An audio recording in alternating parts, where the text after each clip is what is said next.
अच्छा। Last time हमने probability को कंप्लीट किया और सिंपल हमने प्रोबेबिलिटी को पढ़ा। फिर उसके बाद हमने प्रोबेबिलिटी के कुछ लॉस पढ़े, जिसमें से हमने लॉ ऑफ कॉम्प्लीमेंटेशन और लॉ ऑफ एडिशन को डिस्कस किया, कुछ उसके न्यूमेरिकल्स किए। और आज जो हमारा टॉपिक है उसको हम कहते हैं रैंडम वेरिएबल। प्रोबेबिलिटी के स्टार्ट में हमने एक डिफिनेशन की थी रैंडम एक्सपेरिमेंट की, कि रैंडम एक्सपेरिमेंट क्या होता है।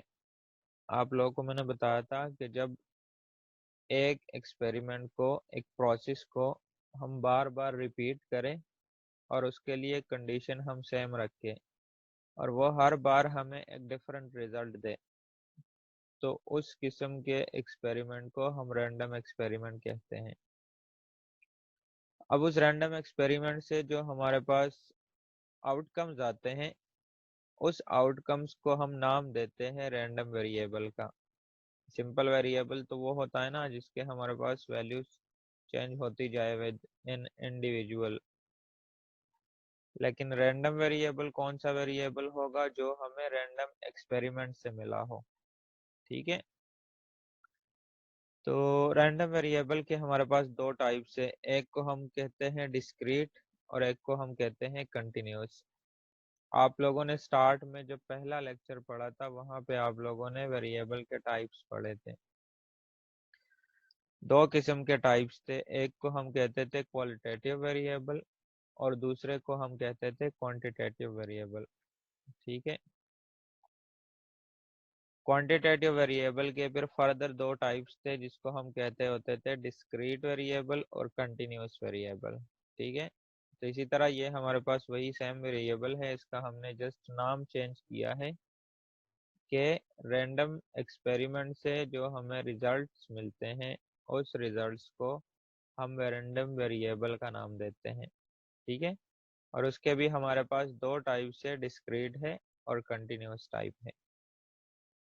अच्छा, ये डिस्क्रीट और कंटिन्यूस टाइप को हम डिस्कस कर लेते हैं वन बाय वन, लेकिन उससे पहले हम एक चीज पढ़ते हैं जिसको हम नाम देते हैं डिस्ट्रीब्यूशन फंक्शन का। ठीक है, कि ये डिस्ट्रीब्यूशन फंक्शन क्या चीज है।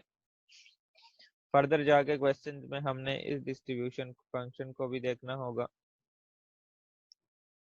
वो कह रहा है कि the distribution function of a random variable x denoted by capital F of x is defined by f of x is equal to probability of x, capital X है, probability of x less than or equal to small x। वो कह रहा है कि distribution function को हम ऐसे define कर सकते हैं कि इसको हम डिनोट करते हैं f ऑफ x से, यानी कि कैपिटल F ऑफ x से, और ये बराबर होता है probability of x less than और इक्वल टू स्मॉल x। इसका क्या मतलब है, तो इसको भी उसने डिटेल से बताया है यहाँ पे। The function f of x gives the probability of the event that capital X takes a value less than or equal to a specified value x। इसका मतलब क्या हुआ कि जो आपके पास फॉर एग्जांपल यहाँ पे मैं लिख देता हूँ कि हमने कॉइन टॉस किया था 2 टाइम्स। ठीक है, और उसमें हमारे पास जो उसका सैंपल स्पेस बना था वो लेट सपोज आप इनको इसको बना सकते हो HHHTTH और TT। ठीक है, तो फिर हम उसकी x की वैल्यू लेते हैं कि लेट सपोज x डिनोट कर रहा है नंबर ऑफ हेड्स को।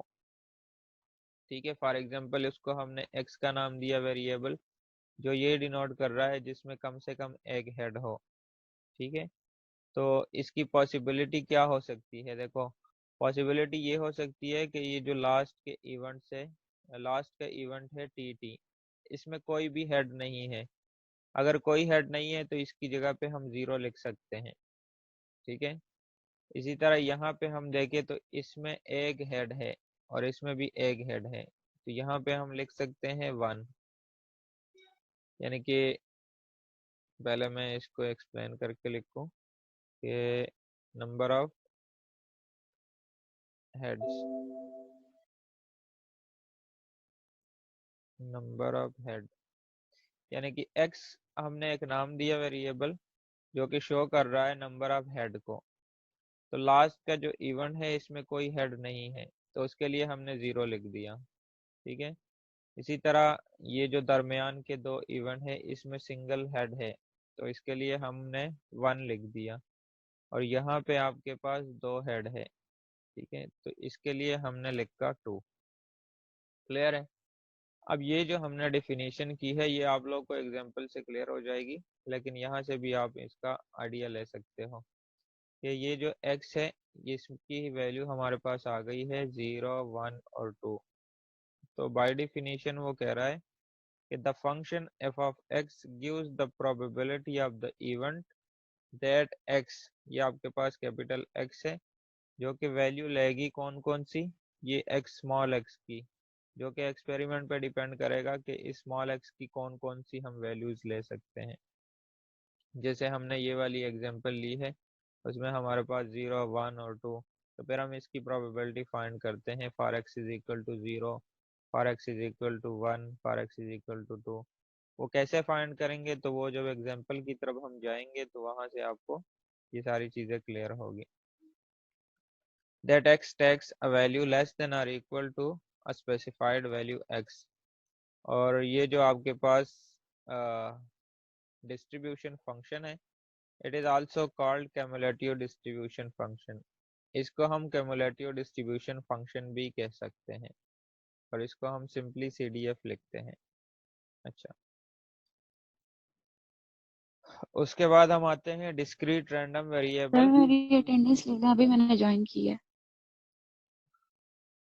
बच्चे अटेंडेंस अभी हमने नहीं लगाई, वो लास्ट पे लगाते हैं। अच्छा, discrete random variable and its probability distribution। discrete random variable क्या होता है और इसकी जो probability distribution है वो क्या चीज है। वो कह रहा है a random variable x is defined to be discrete if it can assume values which are finite or countably infinite। अब देखो जैसे हमने लास्ट टाइम वेरिएबल के टाइप्स पढ़े थे, डिस्क्रीट और कंटिन्यूस, सेम वही चीजें हैं। ठीक है। दोनों में डिफरेंस सिर्फ ये है कि रैंडम वेरिएबल को कि हम वो वाली वैल्यू लेते हैं जो कि हमारे पास रैंडम एक्सपेरिमेंट से आई हो। जैसे हम कॉइन टॉस करते हैं, जैसे हम कोई कार्ड सेलेक्ट करते हैं, जैसे हम कोई डाइस वगैरह थ्रो करते हैं, या कोई दूसरा कोई प्रोसेस हो जो कि हमें डिफरेंट रिजल्ट दे रहा हो under the same essential condition. तो यहाँ पे भी वही है कि आपके पास फाइनाइट नंबर ऑफ वेरिएबल्स हो या काउंटेबली इनफाइनाइट हो। इस काउंटेबली इनफाइनाइट का क्या मतलब है, एक तो यहाँ पे लिखा है फाइनाइट के x1 x2 up to xn। For example 1 से लेके 100 तक नंबर्स है, तो फाइनाइट नंबर्स है, 100 हमारे पास लास्ट लिमिट है। या इसी तरह 1 से 500 तक है, या 1000 है, या 10,000 है। काउंटेबली इनफाइनाइट का क्या मतलब है, उसने लिखा है x1 x2 up to xn और फिर डॉट डॉट लगा के, तो काउंटेबली इनफाइनाइट है। इसका मतलब ये है कि कुछ चीजें ऐसी है जिसको हम काउंट कर सकते हैं, लेकिन वो एक प्रोसेस कंटिन्यू में जा रहा है, कंटिन्यूस प्रोसेस है। जैसे फॉर एग्जांपल एक स्टोर है और एक स्टोर के अंदर कोई फ्रिज वगैरह पड़े हैं, ठीक है, या कोई भी आप आइटम्स लें, कोई फ्रिज है या कोई टीवी सेट्स है, टीवी की शॉप है। तो वो जो टीवी होते हैं वो हम उसको काउंट कर सकते हैं, ठीक है, यानी कि काउंटेबल होते हैं। लेकिन वो जो एक प्रोसेस होता है वो एक प्रोसेस कंटिन्यू प्रोसेस है। यानी कि लेट सपोज एक दुकान में 100 टीवीज पड़े हैं, ठीक है, वो 100 टीवी सेल हो गए, उसके बाद दोबारा उन्होंने नया माल मंगवाया, फिर से टीवीज आ गए, ठीक है, फिर वो सेल हो गए, फिर दोबारा से उन्होंने नया माल खरीदा, फिर वही, मतलब कि एक जो प्रोसेस है ना वो कंटिन्यूस प्रोसेस है। तो वो काउंटेबल भी है लेकिन है इनफाइनाइट, उसकी लास्ट लिमिट का नहीं पता, वो एक कंटिन्यूस प्रोसेस है, जैसे दुकान पे लोग बैठे होते हैं और वो एक कंटिन्यूस प्रोसेस में माल बेचते होते हैं। ठीक है, तो इस किस्म की चीजों को हम कहते हैं कि वो काउंटेबल तो है लेकिन वो इनफाइनाइट है।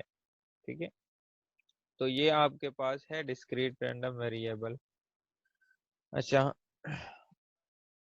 अब इसकी जो डिस्ट्रीब्यूशन फंक्शन है, सॉरी प्रोबेबिलिटी डिस्ट्रीब्यूशन है, वो कह रहा है कि let x be a discrete random variable taking m distinct values x1 x2 up to n, और फिर डॉट डॉट, मतलब countably infinite, then the function denoted by p of x और f ऑफ x। यानी कि इसकी जो probability है, जैसे हम लिखते होते थे ना p ऑफ a या p of b, probability of a probability of b, यहाँ पे हमने इसको लिखा है प्रोबेबिलिटी ऑफ x और f ऑफ x। यानी कि इसको आप दोनों तरीकों से लिख सकते हो, इसको आप डिनोट कर सकते हो ऐसे भी, probability of x,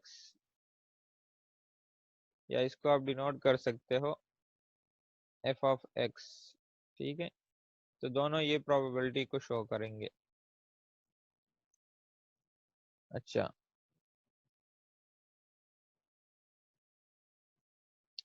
and defined by f of x i हमने इसलिए लिखा है क्योंकि ये जनरल फॉर्म में हम लिखते हैं, वो प्रोबेबिलिटी एक भी हो सकती है, दो भी हो सकती है, i फ्रॉम 1 to n होता है, f of x1 f of x2 f of x3। ठीक है, तो ये आपके पास है probability of x is equal to x i. आप अगर स्टार्ट में देखो ना यहाँ पे, तो यहाँ पे लिखा हुआ था probability of x less than और इक्वल टू x। तो जब हमारे पास डिस्क्रीट रैंडम वेरिएबल होगा, वहां पे x is equal to x होगा, जैसे यहाँ पे है।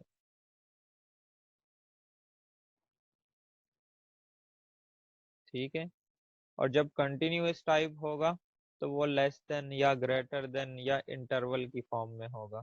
तो जनरल फॉर्म में हम उसको लेस देन और इक्वल में लिखते हैं, और जब डिस्क्रीट फॉर्म में आते हैं तो यहाँ पे हम इसको इक्वल की फॉर्म में लिख देते हैं। अच्छा, for i is equal to 0 1 to n, और for x is equal to x not equal to x i. अच्छा, the distribution function for a discrete random variable is f of x is equal to summation f of x i. जो discrete random variable है उसके लिए distribution function क्या होगा? तो जो probabilities है, उन प्रोबेबिलिटीज को हमने क्या करना है, प्लस करना है। वो कैसे प्लस करना है, तो इसके बाद ये एग्जांपल आती है, वहां से हम उसको देख लेते हैं। अच्छा, अब इसके बाद जो प्रोबेबिलिटी डिस्ट्रीब्यूशन है, a probability distribution must satisfy the following basic properties of probability। वो कह रहा है कि if f of x i greater or equal to 0 for all i, के किसी भी इवेंट की प्रोबेबिलिटी वो या तो 0 होगी या 0 से ग्रेटर होगी। फॉर एग्जांपल यहाँ पे देखो, प्रोबेबिलिटी की जो रेंज है ना, वो है 0 to 1।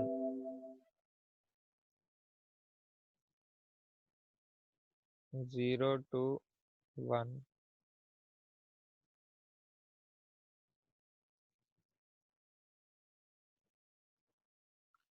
ये प्रोबेबिलिटी की रेंज है, यानी कि प्रोबेबिलिटी का आंसर आपके पास इन दो नंबर्स के इन बिटवीन आएगा, इंक्लूडेड। 0 भी हो सकती है वैल्यू, 1 भी हो सकती है, या इसके इन बिटवीन भी हो सकती है। यानी कि प्रोबेबिलिटी का आंसर आपसे आपका 0 से लेस नहीं हो सकता और 1 से ग्रेटर नहीं हो सकता। ठीक है, तो वो पहले प्रॉपर्टी में बता रहा है कि आपके पास कोई भी इवेंट हो, उसकी आप प्रोबेबिलिटी फाइंड करो, तो वो या तो 0 होगी या 0 से ग्रेटर होगी। ठीक है, और वो जाहिर सी बात है। और फिर उसके बाद के सम ऑफ प्रोबेबिलिटीज, अगर टोटल जो आपके पास सैंपल स्पेस है उसकी प्रोबेबिलिटी को आप सम करोगे, उसको ऐड करोगे, तो वो आपको 1 आंसर देगा। लास्ट टाइम आप लोगों को बताया था कि फॉर एग्जांपल हमारे पास सैंपल स्पेस है कॉइन के लिए, हेड और टेल के। हेड और टेल दो पॉसिबिलिटीज होती है ना, तो हेड की प्रोबेबिलिटी आपके पास होती है इसमें 1/2। इसी तरह जो टेल है इसकी भी प्रोबेबिलिटी हमारे पास 1/2 होती है, क्योंकि इक्वली लाइकली इवेंट से और हर एक इवेंट के अकर होने के चांसेस बराबर होते हैं। तो इन दोनों को अगर आप प्लस करो तो आपके पास 1 आंसर आएगा। एक दूसरा एक्सपेरिमेंट हम लेते हैं डाइस का। तो डाइस का जो सैंपल स्पेस होता है वो आपके पास होता है 1 2 3 4 5 और 6, ठीक है। और दरमियान में कॉमा डालते हैं, ठीक है। अच्छा, यहाँ पे भी हर एक इवेंट के जो अकर होने के चांसेस होते हैं वो बराबर होते हैं, इक्वली लाइकली इवेंट से। तो ये आपके पास इसकी जो प्रोबेबिलिटी आती है वो आती है 1/6, क्योंकि टोटल हमारे पास 6 इवेंट्स है। इसकी प्रोबेबिलिटी 1/6, और तीसरे की भी प्रोबेबिलिटी 1/6, चौथे की भी प्रोबेबिलिटी 1/6, पांचवे की प्रोबेबिलिटी 1/6, और 6 की प्रोबेबिलिटी भी हमारे पास 1/6। तो अब देखो, अगर इन सब को हम प्लस करें, ये जो आपके पास टोटल नंबर्स है, ये आपको 1 आंसर देगा। तो वो यहाँ पे यही कह रहा है कि आपके पास जो सम ऑफ प्रोबेबिलिटीज होती है उसको आप लोग प्लस करोगे, सम करोगे, तो that will be equal to 1, ठीक है। प्रोबेबिलिटी डिस्ट्रीब्यूशन आप लोगों ने दो चीजें पढ़ी थी स्टार्ट में। आप लोगों ने एक टर्म पढ़ा है फ्रीक्वेंसी डिस्ट्रीब्यूशन का।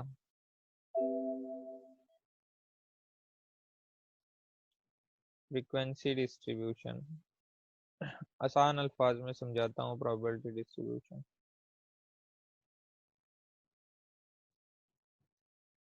प्रोबेबिलिटी डिस्ट्रीब्यूशन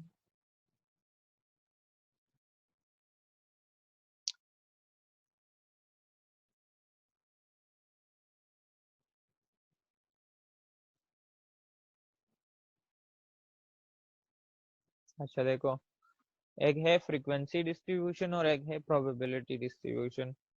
फ्रीक्वेंसी डिस्ट्रीब्यूशन क्या चीज थी, आप लोग को मैंने बताया था, जब आप किसी नंबर्स को, वैल्यूज को उसकी फ्रीक्वेंसी के साथ टेबल की फॉर्म में लिखते हैं तो उसको हम कहते हैं फ्रीक्वेंसी डिस्ट्रीब्यूशन।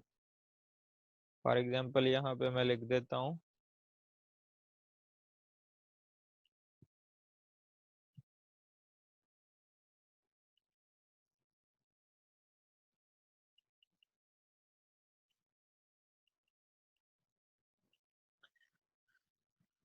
अच्छा, यहाँ पे मैं लिखता हूँ फॉर एग्जांपल x, और x की वैल्यू मैं लेता हूँ 4 5 2 0 और 6। फॉर एग्जांपल ये हमारे पास x की वैल्यूज है। यहाँ पे मैं लिख देता हूँ फ्रीक्वेंसी। फ्रीक्वेंसी 4 की प्रोबेबिलिटी है लेट्स सपोज 7, यानी कि कोई एक डेटा है जिसमें 4 7 टाइम्स आया है, ठीक है। फ्रीक्वेंसी का यही मतलब होता है ना। इसी तरह मतलब 5 है, तो 5 किसी डिस्ट्रीब्यूशन में या किसी वैल्यूज में हमारे पास लेट्स सपोज 2 टाइम आया है। 3 लेट्स सपोज हमारे पास 6 टाइम आया है। 0 जो है वो 4 टाइम आया है, और जो 6 है वो लेट्स सपोज 9 टाइम आया है, ठीक है। तो अब देखो, ये आपके पास वैल्यूज है, मतलब x की वैल्यूज है।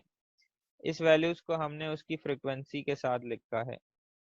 जब कोई वैल्यूज हम उसकी फ्रीक्वेंसी के साथ टेबल की फॉर्म में लिखते हैं उसको हम कहते हैं फ्रीक्वेंसी डिस्ट्रीब्यूशन। अब यही x है, यही x की हमने फ्रीक्वेंसी निकाली, और साथ में इसका एक और टेबल, एक और कॉलम बनाते हैं। यहाँ पे लिख देता हूँ मैं प्रोबेबिलिटी। प्रोबेबिलिटी, अब लेट सपोज 4 की प्रोबेबिलिटी लेट सपोज है 1/4, इसको हम टोटल करेंगे 9, 15 और 19, 28। लेट सपोज पहले की प्रोबेबिलिटी है 1/28, दूसरी की है, मतलब ये मैं एज्यूम प्रोबेबिलिटी लिख रहा हूँ अपनी तरफ से, 2/28 है। ये सिर्फ आपको समझाने के लिए कि प्रोबेबिलिटी डिस्ट्रीब्यूशन है क्या चीज़। 1/28 इसी तरह 5/28।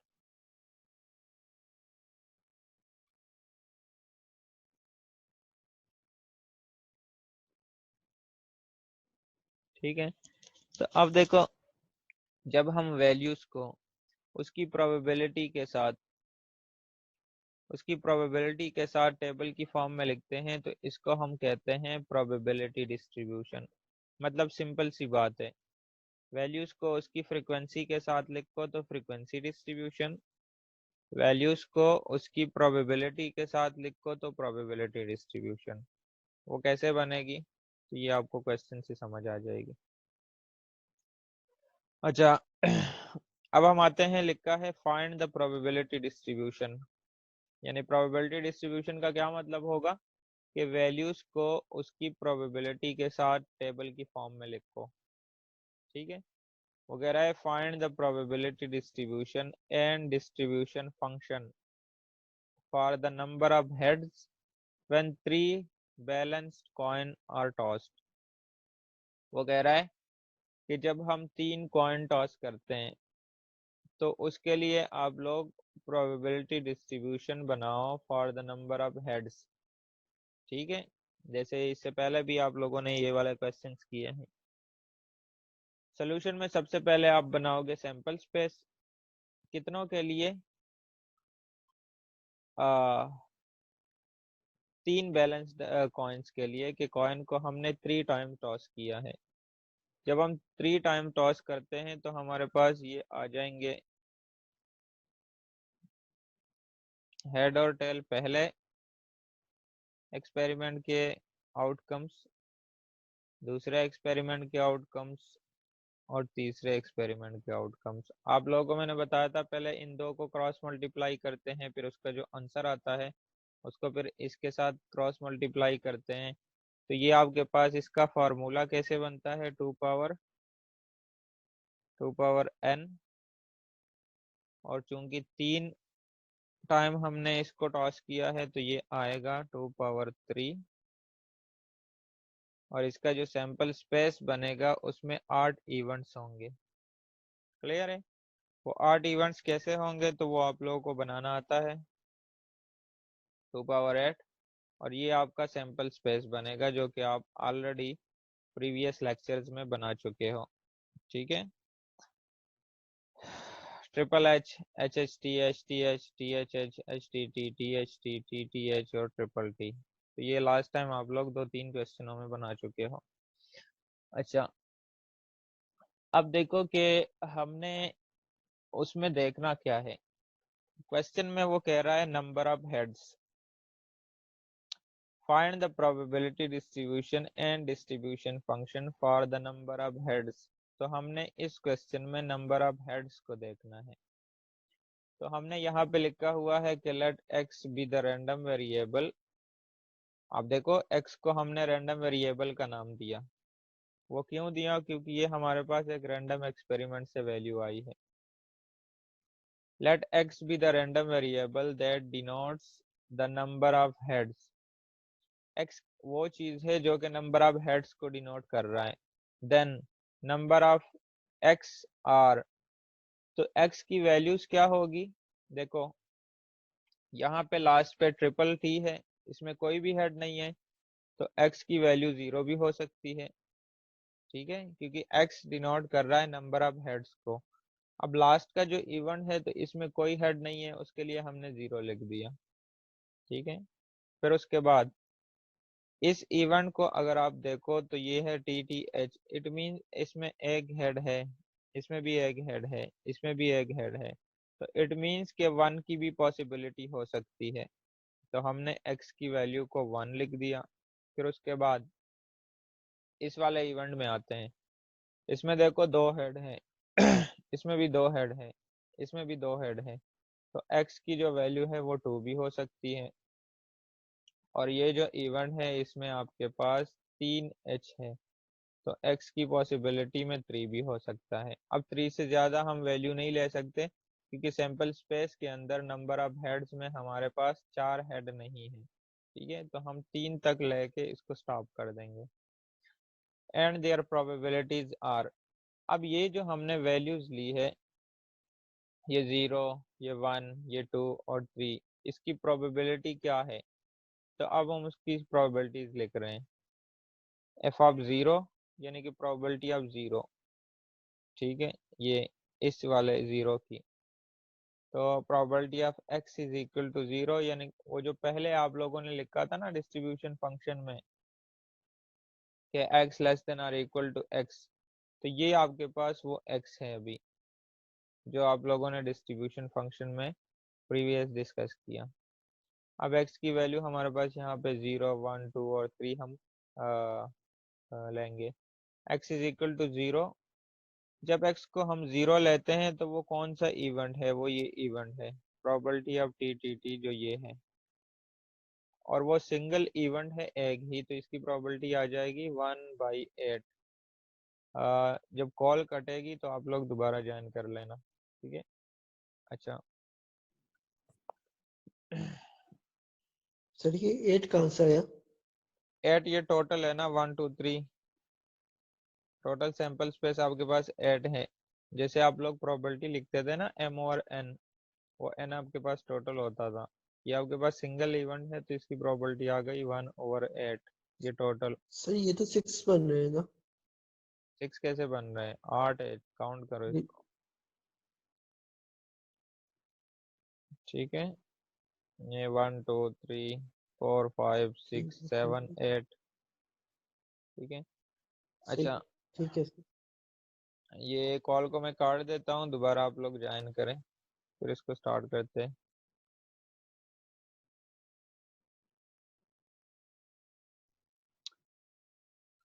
अच्छा तो पहले हमारे पास एफ ऑफ 0 है जो कि x की पॉसिबिलिटी वैल्यू है, और जब हम x को 0 लेते हैं तो ये हमारे पास लास्ट का एक सिंगल इवेंट है जिसमें हेड नहीं है, और हेड नहीं है तो उसको हमने 0 लिख दिया कि इसमें कोई भी हेड नहीं है, और वो हमारे पास एक इवेंट है तो इसकी प्रोबेबिलिटी आएगी 1/8। 8 आपके पास ये टोटल इवेंट्स है। उसके बाद हम लेते हैं 1 को, एफ ऑफ 1 आपके पास है कि probability of x is equal to 1, वो इवेंट्स जिसमें सिंगल हेड आया हो, तो वो कौन कौन से इवेंट्स है, वो हमारे पास ये 3 इवेंट्स है 1 2 और 3, तो इसकी प्रोबेबिलिटी आपके पास बनेगी 3/8। फिर हम इस 2 को लेते हैं, एफ ऑफ 2 यानी कि probability of x is equal to 2, x denote कर रहा है नंबर ऑफ हेड्स को जैसे क्वेश्चन में लिखा है, और जिसमें 2 हेड आए हैं वह हमारे पास 3 इवेंट्स है आपके सामने है, और इसकी प्रोबेबिलिटी होगी 3/8। फिर उसके बाद हम 3 को लेते हैं, F of 3 for this is equal to probability of x is equal to 3, जिसमें 3 हेड है तो वो हमारे पास सिंगल इवेंट है HHH, तो इसकी प्रोबेबिलिटी आएगी 1/8। अब हम प्रोबेबिलिटी डिस्ट्रीब्यूशन लिखने लगे हैं, then the desired sir probability distribution is, yes sir ये जो पहले वाला था एफ ऑफ 0, उसके अंदर तो हेड एक भी नहीं था, तो हमने 1/8 क्यों लिया फिर? ये हम इस इवेंट की प्रोबेबिलिटी लिखते हैं, 0 की प्रोबेबिलिटी नहीं लिखते। जो इवेंट होता है ना वो इवेंट कितने हैं, यानी कि ये 0 इस इवेंट को डिनोट कर रहा है कि इसमें कोई भी हेड नहीं है, ठीक है, कोई भी हेड तो नहीं है इसमें तो जैसे लास्ट टाइम आप लोगों ने कॉम्प्लीमेंटेशन का फार्मूला पढ़ा था, ला पढ़ा था, तो उसमें आपके पास दो प्रोबेबिलिटीज आती है ना, या आपके पास हेड अकर हो रहा है उसकी प्रोबेबिलिटी, और अगर हेड अकर नहीं हो रहा तो उसकी प्रोबेबिलिटी क्या होगी, तो यहाँ पे हेड अकर नहीं हो रहा तो ये उसकी प्रोबेबिलिटी है, यानी ये इसकी पॉसिबल वैल्यूज है। यहाँ पे आप देखो, ये जो आपके पास सैंपल स्पेस है टोटल, वो कह रहा है कि x आपके पास नंबर ऑफ हेड्स को शो कर रहा है, ठीक है। अब नंबर ऑफ हेड्स को जब शो कर रहा है तो उसमें पॉसिबिलिटी कौन कौन सी हो सकती है इस सैंपल स्पेस टोटल को लेके। तो पॉसिबिलिटी ये हो सकती है कि इसमें ये इवेंट ऐसे है जिसमें कोई भी हेड नहीं है, तो उसकी प्रोबेबिलिटी क्या होगी, ना होने की प्रोबेबिलिटी 1/8 है, ठीक है। और बाकी ये जो 3 है ना, ये होने की प्रोबेबिलिटी है जिसमें हेड आया है। इन तीनों को आप प्लस करोगे तो आपके पास आंसर आएगा 7/8। और यहाँ से भी आप हेड की प्रोबेबिलिटी देखोगे सिर्फ तो वो आपके पास 7/8 आएगी, क्योंकि ये आपके पास इस वाले इवेंट में हेड नहीं है, ठीक है। तो ये हेड ना होने की प्रोबेबिलिटी है। क्लियर है? अच्छा, सर नीचे 3 बार हेड जब आ रहा है तो भी 1/8 है, और जब 3 बार टेल आ रहा है तो भी, तो वो होने और ना होने की हमें कैसे पता चलेगा कि हमने इसमें होने की करनी है या नहीं होने की करनी है? आपने होने और ना होने की जस्ट मैंने समझाने के लिए कहा, आपने इवेंट्स काउंट करने हैं। इसमें एक इवेंट है तो 1/8, इसमें भी एक इवेंट है तो 1/8। आपने इवेंट्स काउंट करने हैं, आपने इसको नहीं देखना इसमें कितने हेड है, इसमें कितने हेड है।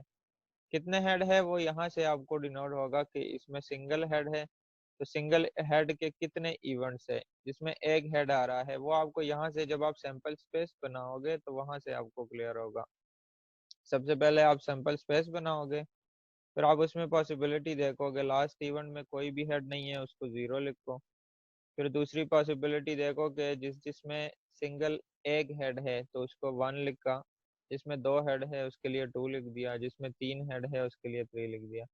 अब ये जो 3 है ना, ये 3 इसको नहीं लिख रहा है कि हमारे पास ये 3/8 आएगा। ये 3 बेसिकली ट्रिपल एच को डिनोट कर रहा है, जो कि सिंगल इवेंट है, ये वाला फर्स्ट वाला। तो इसकी प्रॉपर्टी आपके पास 1/8 आएगी, ठीक है। ठीक है। अच्छा, तो फिर हम क्या करते हैं, the desire probability distribution. Probability distribution में देखो नंबर ऑफ हेड्स यानी कि x, और x की वैल्यू कौन कौन सी थी, वो 0 था, 1 था, 2 है और 3 है।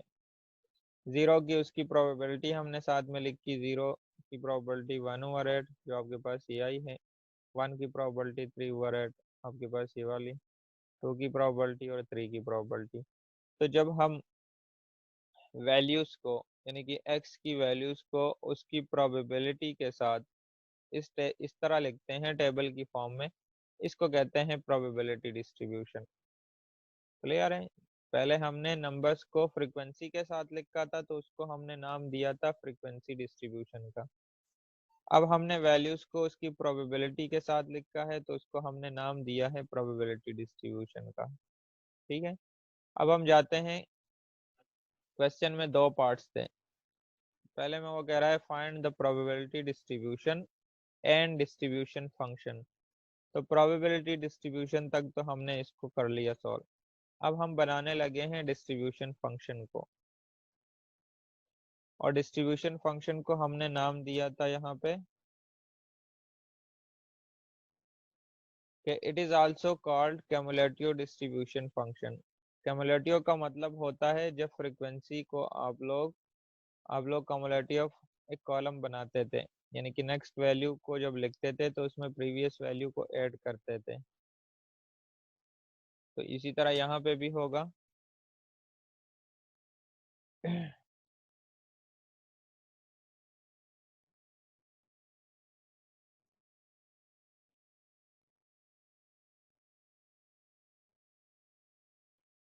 अच्छा, इसका जो सेकंड पार्ट है वो आप लोग इसको लिखोगे कि in order to obtain the distribution function. पहले हमारा जो प्रोबेबिलिटी डिस्ट्रीब्यूशन था उसको हमने कंप्लीट करके लिख दिया। अब हम इसकी डिस्ट्रीब्यूशन फंक्शन लिखने लगे हैं। अब this random variable we compute the cumulative probability. यहाँ पे देखो कि हम फॉर एग्जांपल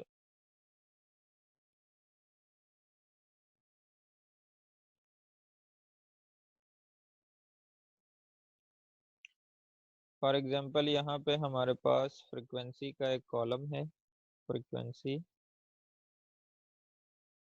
और यहाँ पे हम लिखते हैं cumulative फ्रीक्वेंसी। ये वैसे आप लोग कर चुके हो, लेकिन जस्ट आप लोगों को रिपीट करके रिवाइज करके दे रहा हूँ चीज़ें। फॉर एग्जांपल इसकी फ्रीक्वेंसी है 2, इसकी है 6, इसकी है 4, इसकी है 0, इसकी है 1। कम्युलेटिव फ्रीक्वेंसी में क्या करते थे, 2 लिखते थे और फिर जब 5 लिखते थे तो उसमें प्रीवियस वैल्यू ऐड करते थे, इज इक्वल टू 7। ठीक है, फिर जब नेक्स्ट वैल्यू लिखते थे तो उसमें प्रीवियस वैल्यूज ऐड करते थे, 11। फिर जब 0 लिखते थे तो उसमें प्रीवियस वैल्यू को ऐड करते थे,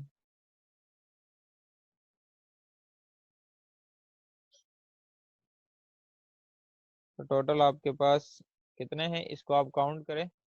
2 + 5 7, और 7 + 4 11, और 11 + 1 12। इनको कमुलेटिव फ्रिक्वेंसी, ये भी आपके पास वही उसी तरह एग्रीगेट होता है। टोटल 2 एज इट इज आता है, और जब 5 लिखते हैं तो उसमें 2 को ऐड कर दिया जाता है, 7।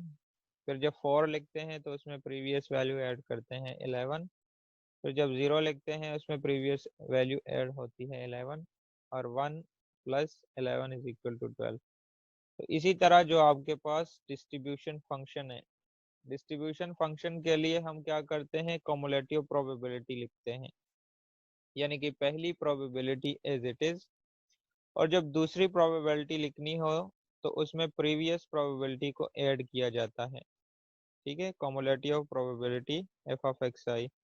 तो पहली प्रोबेबिलिटी एज इट इज 1/8, और फिर ये जब 3/8 लिखेंगे तो 3/8 में ये प्रीवियस प्रोबेबिलिटी ऐड होगी, तो 1/8 + 3/8 से आंसर आएगा 4/8। अब जब ये वाली प्रोबेबिलिटी लिखेंगे तो इसमें ये प्रीवियस प्रोबेबिलिटी ऐड होगी, यानी कि ये वाली 4/8 वाली, तो 3/8 + 4/8 दोनों को प्लस करो तो आपके पास आंसर आएगा 7/8। इसको प्लस करोगे, जब 1/8 लिखेंगे तो इसमें प्रीवियस प्रोबेबिलिटी ऐड होगी 7/8, और इन दोनों को प्लस करोगे तो आपके पास आंसर आएगा 1। ठीक है, तो वो जो सेकंड प्रॉपर्टी आप लोगों ने पढ़ी थी कि sum of probability is equal to 1, it mean in total जो आपके पास प्रोबेबिलिटीज आई है इनको आप प्लस करोगे तो आपके पास टोटल 1 आंसर आएगा। तो अब hence the desired distribution function is f(x). Distribution function को हमने यही लिखा था ना, f(x), जो स्टार्ट के डेफिनेशन में था। तो 0 के लिए फॉर x लेस देन 0, अगर x लेस देन 0 हो, इसमें देखो लेस देन 0 की कोई वैल्यू है, यानी कि लेस देन 0 की वैल्यू वो होगी जो कि माइनस में जाएगी। ठीक है, तो इसमें कोई भी लेस देन 0 की वैल्यू नहीं है, इसलिए उसकी जो प्रोबेबिलिटी होगी वो 0 होगी। दूसरी, सर ये तो सर इसमें तो x लेस देन 0 आपने कहा हो ही नहीं सकता, क्योंकि प्रोबेबिलिटी 0 और 1 के दरमियान होती है। वही तो मैं कह रहा हूँ कि x लेस देन 0 हो ही नहीं सकता, इसलिए इसने यहाँ पे 0 लिखा है। ठीक है, ये डिस्ट्रीब्यूशन फंक्शन है। अब दूसरे देखो, उसने लिखा है कि फॉर x लेस देन और equal to x less than 1। इसको अगर आप देखो ना तो ये आपके पास है x लेस देन और equal to, sorry 0 less than और इक्वल टू x, यानी कि जब आप x की वैल्यू 0 लेते हैं, और ये आपके पास है x less then 0, x less than 1।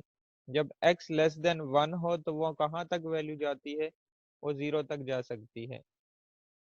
तो x आपके पास जब 0 हो तो उसकी प्रोबेबिलिटी आपके पास है 1/8, जो कि यहाँ पे लिखी है, तो ये आपके पास आ गई 1/8। ठीक है, अच्छा सेकंड में फॉर x 1 लेस देन और equal to x less than 2। Less than 2 का मतलब होगा 1। ठीक है, कि यहाँ पे आपको समझाने के लिए इसको लिख देता हूँ।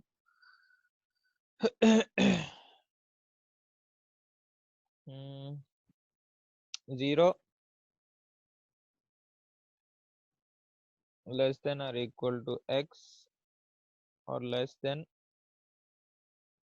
1। तो देखो, जब हमारे पास लेस देन 1 हो, लेस देन 1, तो लेस देन 1 का क्या मतलब होगा कि 1 से लेस जो वैल्यू है, तो 1 से लेस वैल्यू कौन सी हो सकती है, वो 0 हो सकती है।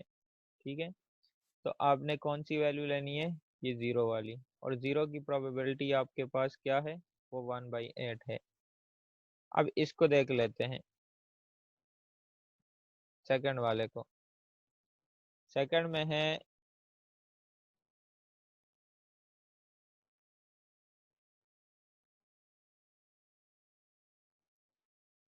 1 लेस देन और equal to x less than 2।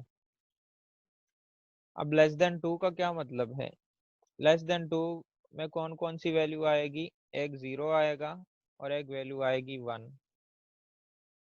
मतलब जो 2 से कम है वैल्यू है, तो वो कौन सी है, वो एक 1 है और एक 0 है। तो यहाँ पे आप देखें कि एक अगर 1 हो तो 1 की प्रोबेबिलिटी आपके पास है 3/8, और 0 की प्रोबेबिलिटी है 1/8। तो ये दोनों प्रोबेबिलिटीज हमने लेनी है, और ये आप लोगों ने यहाँ पे ली हुई है। इन दोनों को आप लोगों ने प्लस किया है, तो आपके पास आंसर आया है 4/8।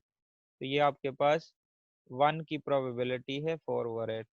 ठीक है, इसी तरह थर्ड को लेते हैं। फॉर 2 लेस देन और equal to x less than 3, यहाँ पे लिख देते हैं 2 लेस देन और equal to x less than 3। तो जब लेस देन 3 होगा, तो उसमें कौन कौन सी वैल्यू आएगी, एक में उसमें एक 0 आएगा, एक 1 और एक 2। यानी 3 से लेस कौन सी वैल्यू है, वो 2 है, वो 1 है और वो 0 है। तो इन तीनों की प्रोबेबिलिटीज को आपने लेनी है। ये आपके पास 2 है, और 2 के लिए आपके पास जो प्रोबेबिलिटी बनी है वो है 7/8। यानी कि ये तीनों आपने इसको प्लस कर दिया, 7/8 आया। तो ये आपके पास 2 के लिए प्रोबेबिलिटी है 7/8। ठीक है, और फिर उसके बाद 3 के लिए, 3 आपके पास है x ग्रेटर और इक्वल टू 3, क्योंकि ये लास्ट इवेंट है, और लास्ट इवेंट आपके पास है 3। ठीक है, इसको हमने ग्रेटर की फॉर्म में क्यों लिखा है, अब ग्रेटर की फॉर्म में इसलिए लिखा है क्योंकि लास्ट का जो इवेंट है, ऊपर की प्रोबेबिलिटीज को जब आप लोगों ने प्लस किया ना सबको, तो ये आपके पास यहाँ पे देखो 1 आंसर आया है। यहाँ पे लिख देता हूँ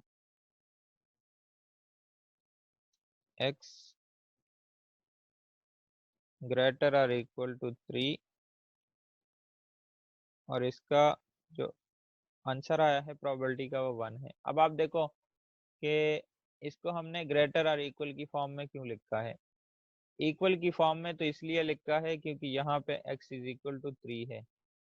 ठीक है, और ग्रेटर की फॉर्म में इसलिए लिखा है क्योंकि आपको पता है कि जो सम ऑफ प्रोबेबिलिटीज है, चाहे वो 3 तक है, चाहे वो 3 से अबाव है, लेकिन टोटल जो प्रोबेबिलिटी है, उन सारी प्रोबेबिलिटीज को जब आप लोग सम करते हो तो उसका आंसर आपके पास 1 बनता है।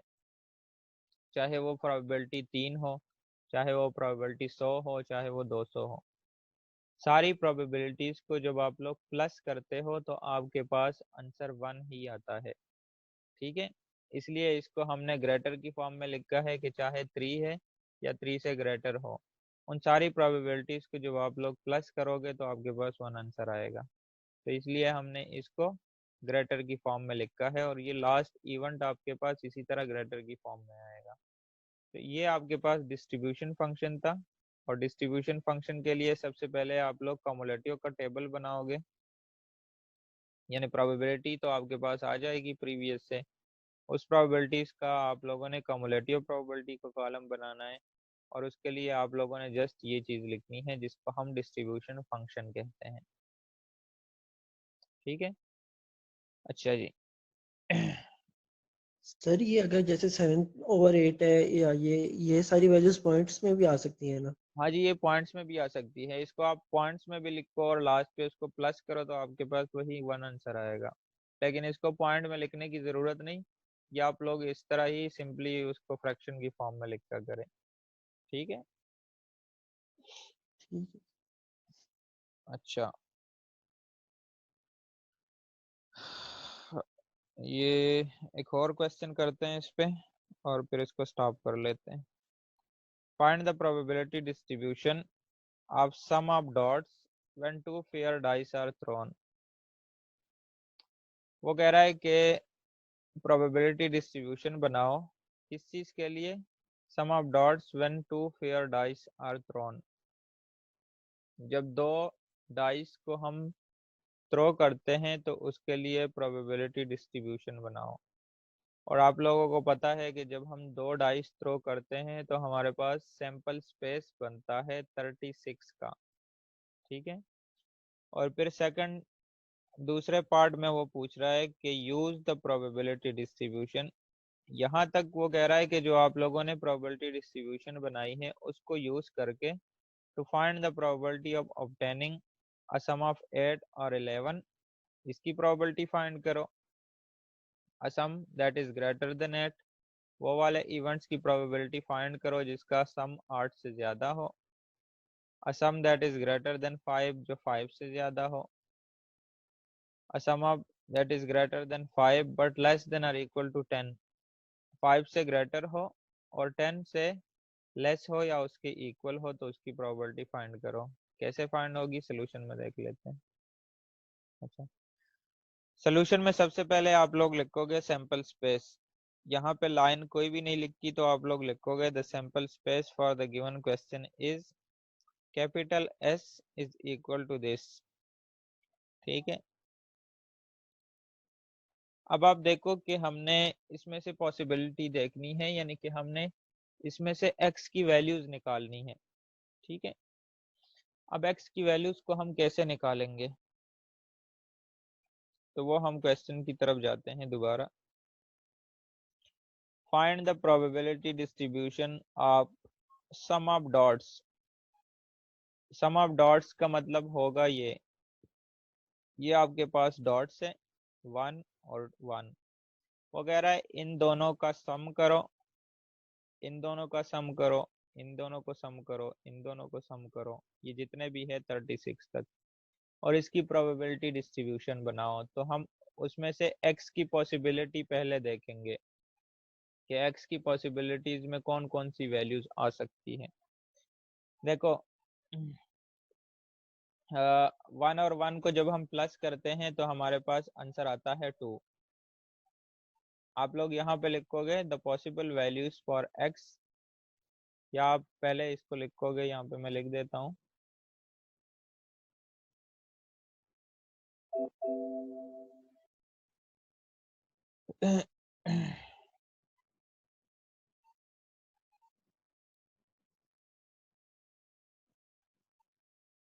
या आप लोग यहाँ से लिख लो इसको। यहाँ से आप लोग लिखोगे let x be the random variable that denotes the sum of dots. यहाँ पे लिखा हुआ है that denotes the number of heads.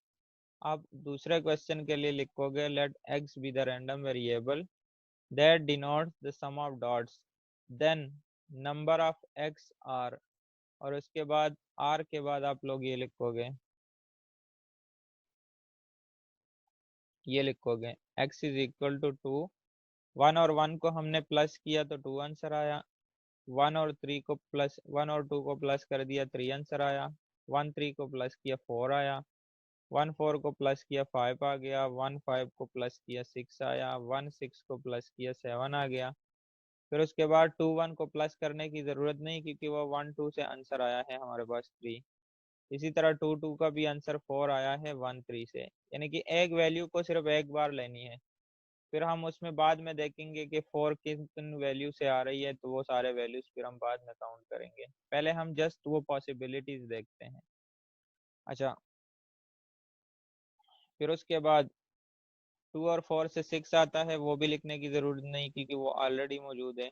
2 5 भी लिखने की जरूरत नहीं, वो 7 ऑलरेडी है। और 2 और 6 को प्लस करो 8 आता है तो 8 आप लोग लिखो। ठीक है। फिर यहाँ तक 3 5 तक 8 आता है। 3 6 को आप ले तो 9। ठीक है। फिर उसके बाद 4 6 10, फिर 5 6 11 और फिर 6 6 12।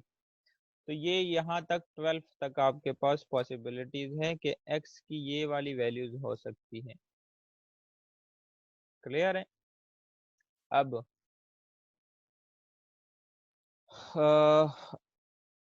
2 के लिए हमने इसकी प्रोबेबिलिटी लिखनी है, तो आप इसकी प्रोबेबिलिटी ऐसे लिखोगे, आप लोग लिखोगे f of 2 is equal to probability of x is equal to probability of x is equal to 2 और this is equal to probability of x is equal to वो कौन सा इवेंट है जिसको सम करने से हमारे पास 2 आंसर आता है। तो वो हमारे पास ये एक सिंगल इवेंट है 1 और 1। तो ये एक इवेंट है, इसकी प्रोबेबिलिटी आपके पास आ जाएगी 1/36। ये सिंगल इवेंट है तो 1 और 36 आपके पास वो जो टोटल सैंपल स्पेस है, ये वाला टोटल नंबर ऑफ इवेंट्स। ठीक है। अच्छा, फिर आप जब 3 के लिए लिखोगे तो 3 के लिए भी आप ऐसे लिखोगे, यहाँ पे आ जाएगा 3 f of 3 probability of x is equal to 3 और वो कौन कौन से इवेंट्स है, तो वो इवेंट्स है आपके पास एक 1 2 और दूसरा 2 1। ठीक है, यानी कि 2 इवेंट्स है जिसमें से हमारे पास आंसर 3 आता है, जिनको हम प्लस करें तो आंसर 3 बनता है। तो वो कौन से इवेंट्स है, वो 1 और 2 और 2 और 1 है और इसकी प्रोबेबिलिटी आ जाएगी 2/36। इसी तरह आप लोग 4 के लिए लिखोगे, जब आप 4 के लिए लिखोगे तो मतलब जैसे f of 4 आएगा for x is equal to 4 और वो कौन कौन से इवेंट्स है जिससे आंसर आपके पास 4 आता है, तो वो 1 3 है और उसके बाद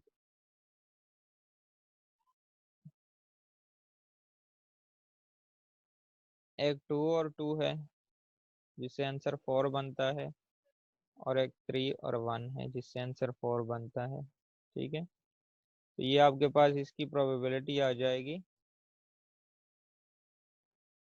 3/36। फिर इसके बाद आप 5 के लिए लिखोगे, 6 के लिए, ये सारी यहाँ पे लिखी हुई है लेकिन आप इसको इस अंदाज में लिखोगे, इस तरह करके। जब x इज इक्वल टू 2 के लिए लिखोगे तो ऐसे करके लिखोगे, 3 के लिए लिखोगे तो ऐसे करके लिखोगे, 4 के लिए भी ऐसे, 5 के लिए, 6 के लिए, 7 के लिए।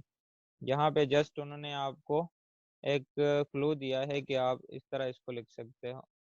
अच्छा, ये देखो, जिससे आपके पास 4 बनता है वो ये वाला इवेंट से, जिससे 5 आंसर आता है वो 1 4 है, 2 3 है, 3 2 है, 4 1 है, तो वो 4/36। 6 जिससे आंसर आता है वो 5 तो ये सारी इसकी प्रोबेबिलिटीज आ गई साथ में। ठीक है, अब इसके लिए हम प्रोबेबिलिटी डिस्ट्रीब्यूशन लिखते हैं। वो कह रहा है the desired probability distribution is, x की वैल्यूज कौन कौन सी थी, वो 2 3 4 5 6 7 8 9 10 11 12 और साथ में इसकी हमने प्रोबेबिलिटी लिखी, 2 की प्रोबेबिलिटी 1/36, 3 की 2/36, 4 की, 5 की, 6 की। तो वैल्यूज को हमने उसकी प्रोबेबिलिटी के साथ लिखा टेबल की फॉर्म में, तो हमारा क्वेश्चन का फर्स्ट पार्ट कंप्लीट हो गया प्रोबेबिलिटी डिस्ट्रीब्यूशन का।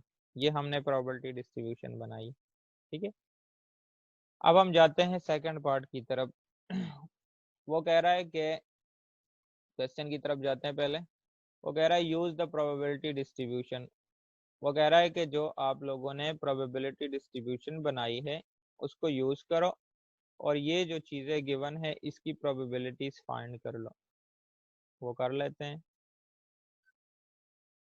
ये देखो, हमने ये वाली प्रोबेबिलिटी डिस्ट्रीब्यूशन को यूज करके तो ये फाइंड करना है, अ सम ऑफ 8 और 11, f of x is equal to probability of x is equal to 8, ये और आया है तो और में हम इसको प्लस करते हैं, probability of x is equal to 11 तो यहाँ पे आप इसको देखो कि 8 की प्रोबेबिलिटी क्या है, 5/36 है।